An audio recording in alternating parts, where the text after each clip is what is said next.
Welcome back to Studio 5. Here's a tough question to consider, but try to be honest about it. Are you judgmental? Truth is, most of us could afford to be a little kinder, a little softer, a little more accepting. My next guest has a couple of exercises to help us do just that. Studio 5 contributor Julie Hanks is the owner of Wasatch Family Therapy. She has 4 ways, in fact, to help us become less judgmental. It's a nice idea in theory. Let's not judge, let's be kind. Right. But human instinct kind of takes over, and that's harder sometimes to do than it is to say. It is. It's a lot easier to see judgment like, oh, they're so judgmental, which ironically is a judgment, judging. Right? Yeah. So I wanted to kind of turn the tables, and so we can look at ourselves and go, okay, wait, how can I decrease my judgments of other people? And I love that these are literal to-dos. These are things you can put into practice. Right, today. Not just try to change your thoughts, but change our actions, how we approach it, the whole scenario. Right. I say it's kind of human nature to be judgmental. You actually say no. We come into this world openly accepting everyone. Yeah, I think we're just born open, and we are taught how to close up and how to create distance as a protective kind of thing.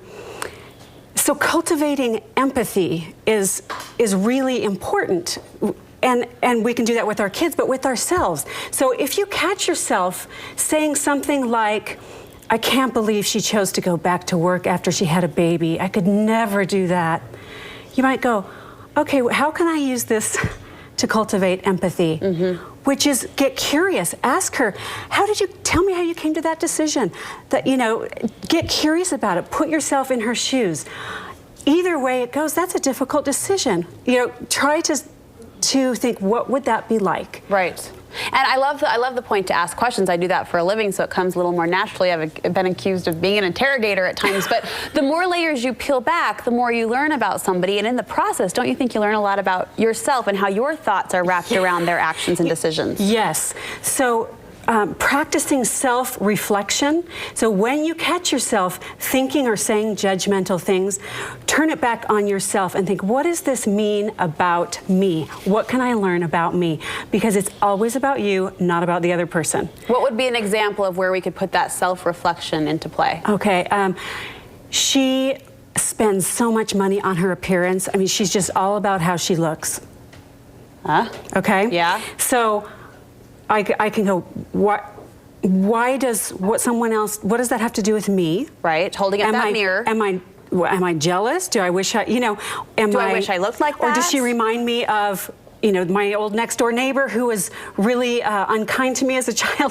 So that's an opportunity to learn something about yourself. Right. Could it be that I was treated poorly, like you said, by someone who was self-centered in the past, and I'm assuming that woman, based on her appearance, fits into that category? So things get triggered in our current lives that are really about past wounds. How often is that the case, do you think, as you talk to women and clients?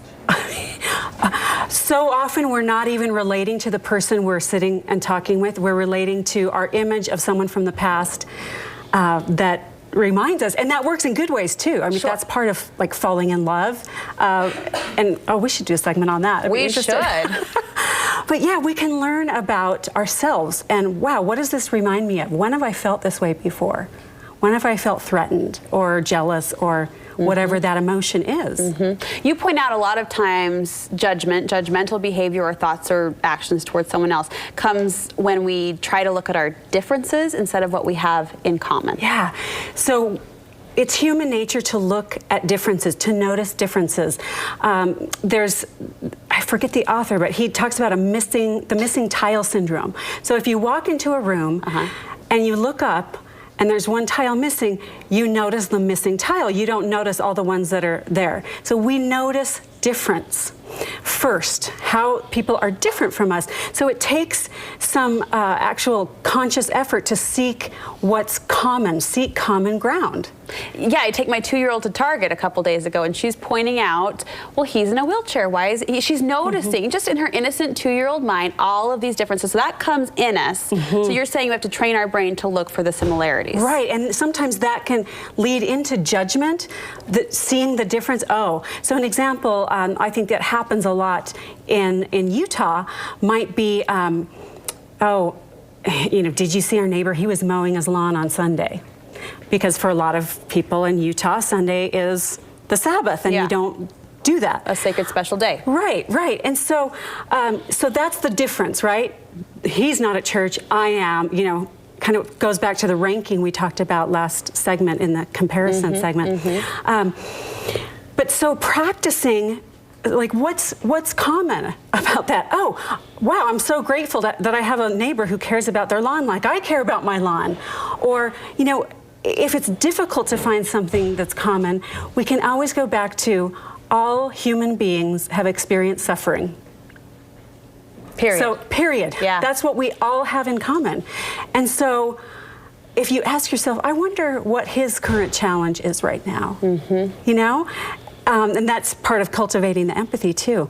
But really seeing people as people who have challenges and who make choices that really have nothing to do with you. It's even sometimes guessing what the backstory might be. Just recently we saw a community come together to support a little boy who had cancer and execute a series of holidays in a given week so he could experience those before he passed away. It was so touching, got national attention. I had a girlfriend who turned on her radio dial, and this was back in November on a Friday night, and they were playing Christmas music, and she took to Facebook and went on a rant about how commercialized Christmas is and how we're jumping into it too early, and later had to come back and apologize, saying, I didn't realize this radio station, FM 100, did this for this little boy for just 3 hours on a Friday night. But it's that backstory that if we knew all the time, we would approach our thoughts and what we say, what we post on Facebook so differently. Yeah, definitely. And that is something I've really learned how to do. I'm being a therapist for 20 years. I can make up pretty accurate backstories that make people make sense. And so even if you're wrong, think about making a backstory that brings you together with the person you're judging instead of creates distance. Judgment always creates distance. And what we really all long for is connection. Closeness. Yeah, to be valued and to be close and connected to other people. I love this final point. You say if you want to be less judgmental, if you want to train your thoughts in a more positive direction, simply stay in your own business. Yes. Author Byron Katie says there are 3 kinds of business: your business, other people's business, and God's business. And we create stress and pain for ourselves when we get into other people's business and God's business. And there's a natural concern that comes with other people's well-beings, but at the end of the day, if you're finding your negative thoughts swirling around business that isn't even yours, that's an opportunity to redirect. And even if you're thinking what you think are helpful thoughts, you know, you should lose weight, or you should get a job, or you should clean, you know, like you're wanting something positive, but it comes off as judgmental. You're out of your business. That's their business. And I've had to learn that as a parent with young adult children. It's like, it's not my business. Like their life is theirs. Which is hard as a parent, I'm sure. And it doesn't mean detachment. It doesn't mean, you know, distancing, but that's not my business. I don't have to worry about it. That's their life is theirs. I can be here to love and support and cheer them on and cry with them. Good conversation. As always, Julie, great insight. Thank you so much. These are the type of topics that you address in your women's group, right? Yeah, we have a women's group, a new group starting in January, but pre-registration is required, and it's awesome. It'll be relationship focused and developing mindfulness, so a self-awareness. Like once a week, or how often does this group meet? Once a week. How do we sign up? Yeah, WasatchFamilyTherapy.com. Great. Julie, thank you so much. Thanks, Brooke.